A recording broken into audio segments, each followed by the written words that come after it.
Amid the recent mass shootings across the country, many are debating gun control and stronger safety measures.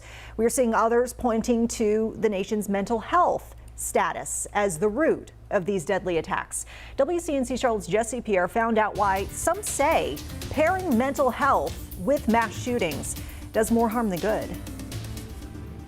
Mental health advocates say it is harmful to link gun violence to mental health illnesses because doing so creates a stigma for those who live with mental illness. They say it also diverts the spotlight from the larger issue of gun violence and mass shootings in the country.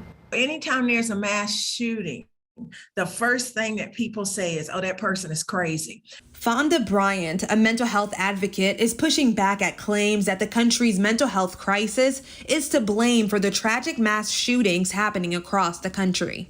It's going to fuel self-medicating because people are going to self-medicate instead of go get help. And also it's going to fuel the suicide rates. Studies found that less than 5% of violence in the U.S. can be attributed to mental illness. That's according to the American Foundation for Suicide Prevention. People with mental health conditions are more likely to be victims of violence than perpetrators of violence. Bryant says it's important to recognize that millions of people across the globe experience mental illness and urges lawmakers to focus on stricter gun policies. I'd like to see them get rid of the AR-15s. Why do we need a gun that can do so much damage? North Carolina Senator Natasha Marcus supports mental health care, but says access to guns is the biggest factor in mass shootings. We have to face the facts that America has too many guns, too many large capacity magazines, and too much anger and hatred to solve it with just more mental health dollars. Bryant says she will continue to fight to break down the walls and stigmas associated with mental illness. We're not violent,